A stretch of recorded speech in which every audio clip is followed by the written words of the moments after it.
तो स्टूडेंट्स अगर हम बात करें भैया क्लास 12 की फिजिक्स विषय के पेपर की, तो फिजिक्स विषय के पेपर में मात्र आपको एक दिन का गैप मिल रहा है और इस एक दिन के समय में आपको संपूर्ण फिजिक्स के कौन से महत्वपूर्ण प्रश्नों को पढ़ना चाहिए, वो महत्वपूर्ण प्रश्न इस क्लास में हम डिस्कस करने जा रहे हैं।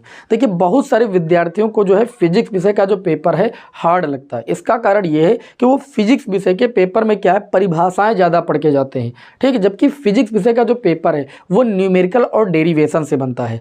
जो विद्यार्थी न्यूमेरिकल और डेरिवेशन पर अच्छे तरीके से मेहनत कर लेता है उसका फिजिक्स विषय का पेपर सबसे अच्छा जाता है।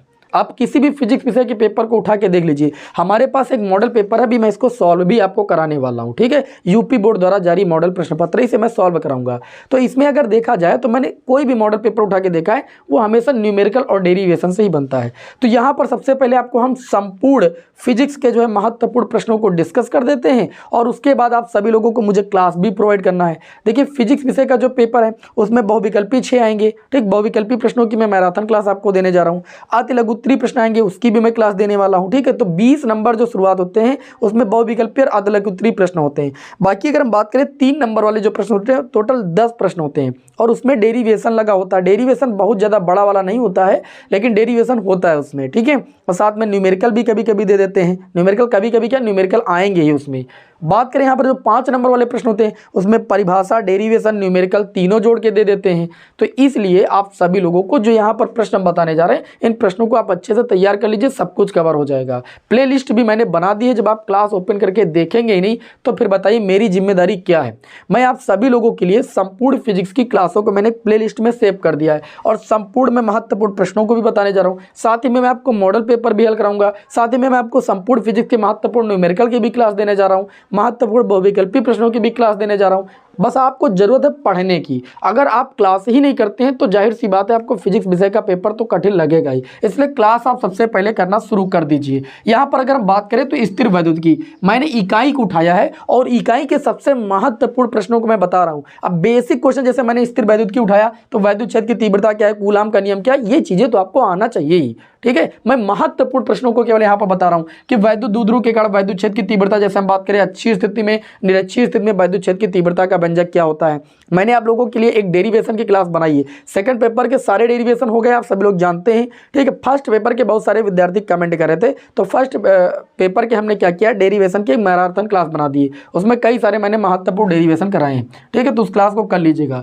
वैद्युत द्विध्रुव के कारण वैद्युत क्षेत्र की तीव्रता अच्छी और निरक्षीय स्थिति में आता है। ये प्रश्न है गॉस की प्रमेय अनुप्रयोग। गॉस की प्रमेय होती क्या है और गॉस की प्रमेय के अनुप्रयोग जैसे अनंत लंबाई के सीधे आवेशित सीधे तार के कारण वैद्युत क्षेत्र की तीव्रता का व्यंजक, ठीक है। समतल आवेशित चादर के निकट वैद्युत क्षेत्र की तीव्रता का व्यंजक बहुत इंपॉर्टेंट है आपके, और इस बार तो गोली कोस भी है आपके एग्जाम में। बात करें यहाँ पर अगला जो आता है वो आता है समांतर प्लेट संधारित्र की धारिता, और इसमें एक चीज और याद रखिएगा, विभव परिवर्तन तथा वैद्युत क्षेत्र की तीव्रता में संबंध भी एग्जाम में कई बार आ चुका है, ठीक है।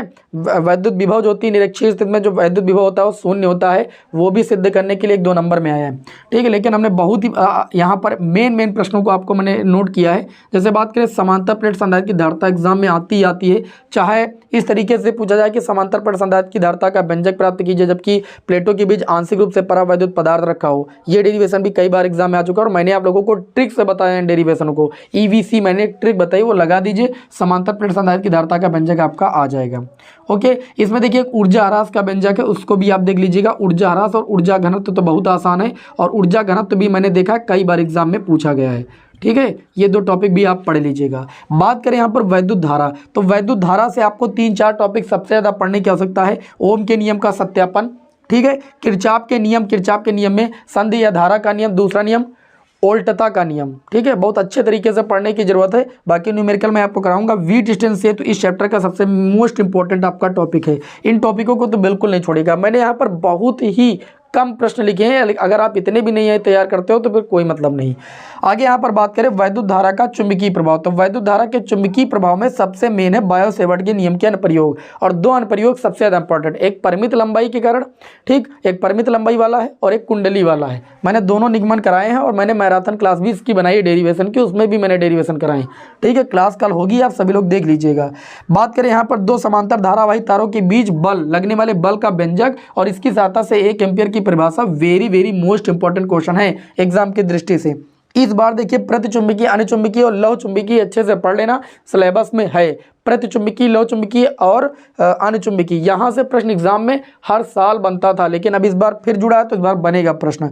चल कुंडली धारा मापी को एक बार अच्छे तरीके से देख डालिए आप, ठीक है, इंपॉर्टेंट प्रश्न है। वैद्युत चुंबकीय प्रेरण में देखिए फैराडे के नियम पूछे जाते हैं, ठीक है, पहला न्यूमैन के नियम, दूसरा लेंज का नियम। और उसके बाद बात करें अगला टॉपिक, आप यहाँ पर स्वप्रेरण और अन्योन प्रेरण को अच्छे से पढ़ डालिए, ठीक है। स्वप्रेरण गुणांक और अन्योन प्रेरण गुणांक क्या होता है, प्रश्न बनना ही बनना है। यहाँ जो टॉपिक हम ले रहे हैं यहाँ से प्रश्न बनना ही बनना है, दिमाग में बैठा लीजिए। बात करें यहाँ पर विभिन्न प्रकार के प्रत्यावर्ती धारा परिपथ, विभिन्न प्रकार के प्रत्यावर्ती धारा परिपथ से अगर क्वेश्चन ना बने तो ये तुम समझ लो पेपर बेकार है। चाहे एक परिपथ पूछा जाएगा या उसके ऊपर बेस एक न्यूमेरिकल पूछा जाएगा। अनुनाद की स्थिति कई बार पूछी गई है, ठीक। अगर बात करें यहाँ पर अगले क्वेश्चन की तो एसी जनित्र और ट्रांसफार्मर, इन दोनों प्रश्नों में से एक तय है और चांसेस सबसे ज़्यादा हैं एसी, ठीक है। प्रत्यावर्ती धारा जनित्र के चांसेस सबसे ज़्यादा है क्योंकि पिछले साल ट्रांसफार्मर आया था, लेकिन ऐसा नहीं है कि हर सेट में ट्रांसफार्मर नहीं आएगा। Transformer very most important question, ठीक। मैंने अच्छे तरीके से आपको पढ़ाया है। अब आप क्लास ओपन करके ना देखो तो मैं क्या करूँ भाई, पेपर आपको देना है, मैंने आपको सारी क्लासें प्रोवाइड की, आप क्लास ही नहीं करेंगे तो कैसे काम चलेगा।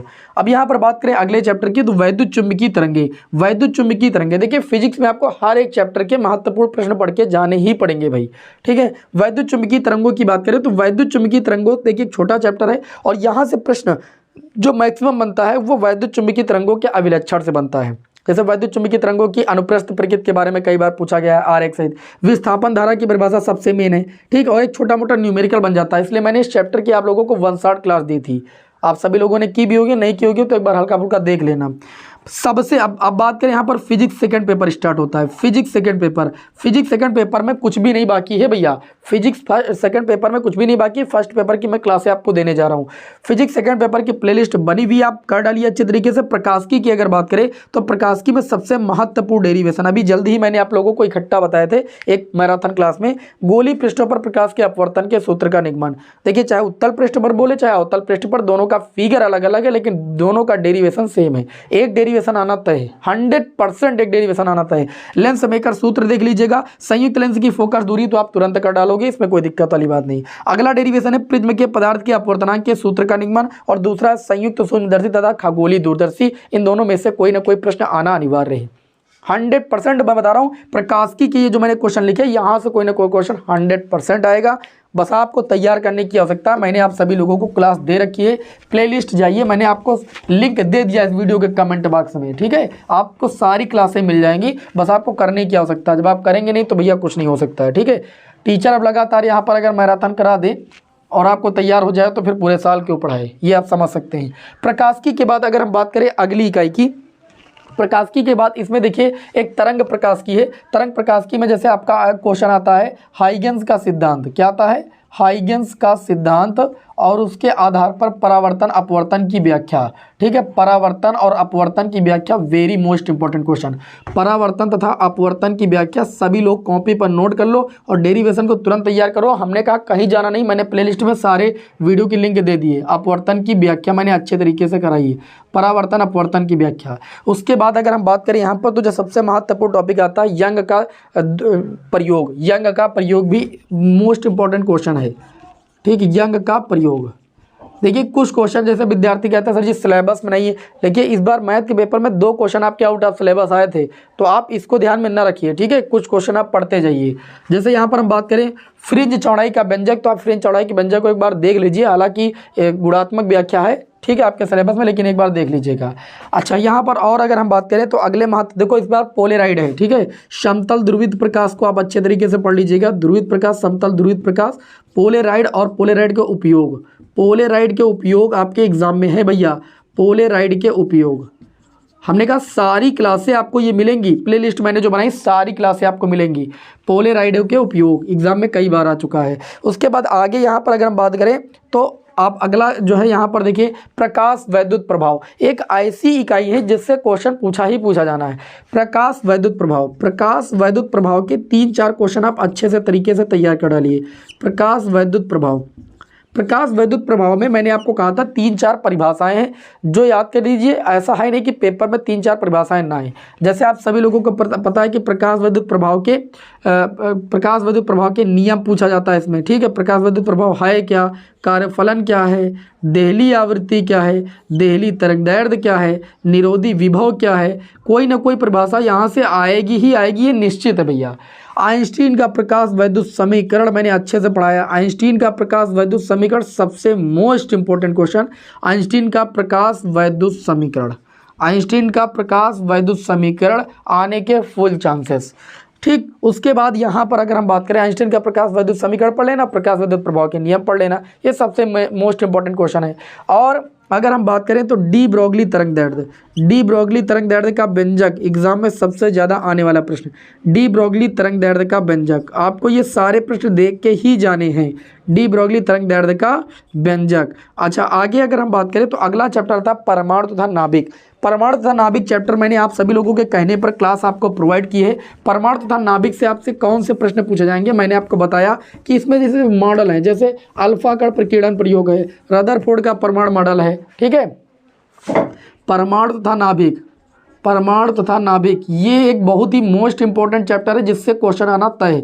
परमाणु तथा नाभिक से कौन कौन से क्वेश्चन आएंगे मैं ऊपर से ही बता दे रहा हूँ। और एक चैप्टर है आपका अर्धचालक। अगर इन 2 चैप्टरों को आप तैयार कर लेते हो तो आपके 10 से 15 नंबर कहीं नहीं गए। अर्धचालक, इसमें से जैसे आपका अल्फा कण प्रकीर्णन प्रयोग मैंने आपको बताया, अल्फा कण प्रकीर्णन प्रयोग, रदरफोर्ड का परमाणु मॉडल, बोहर का परमाणु मॉडल, ठीक है। ये आप बोहर की जो परिकल्पनाएं थी उन्होंने अपनी परिकल्पनाओं के माध्यम से रदरफोर्ड के परमाणु मॉडल में जो कमियां थी उनको दूर किया था इन्होंने, ठीक है।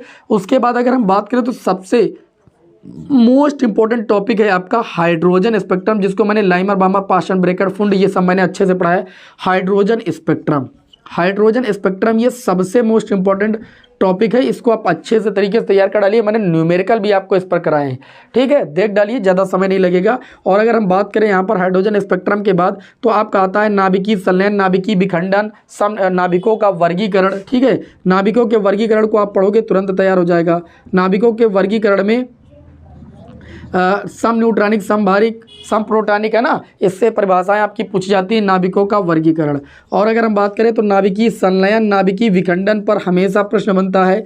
नाभिकीय संलयन से आप क्या समझते हैं, नाभिकीय विखंडन से आप क्या समझते हैं, यहाँ से प्रश्न बनना है। 100% प्रश्न आना ही आना है। और अगर हम बात करें यहाँ पर तो देखिए इक्वेशन आप जरूर तैयार कर लीजिएगा नाभिकीय संलयन और नाभिकीय विखंडन की, ठीक है। और अगर युग्म उत्पादन युग्म विनाश की बात करें तो युग्म उत्पादन युग्म विनाश की भी परिभाषा आ जाती है, ठीक है। इनको भी एक बार आप देख डालिएगा। बात करें अर्धचालक, अर्धचालक चैप्टर के मात्र 3 प्रश्न आप तैयार कर लीजिएगा। एक ठोसों का वर्गीकरण, ठोसों का वर्गीकरण मतलब ऊर्जा बैंड के आधार पर ठोसों का वर्गीकरण कीजिए, चालक, अचालक और अर्धचालक की व्याख्या करना है ऊर्जा बैंड के आधार पर। और दूसरा सबसे महत्वपूर्ण प्रश्न है अग्र अभिनत और पश्च अभिनत और VI अभिलक्षण, ठीक है। VI अभिलक्षण आपको वहाँ पर आरेख खींचना मैंने बताया है।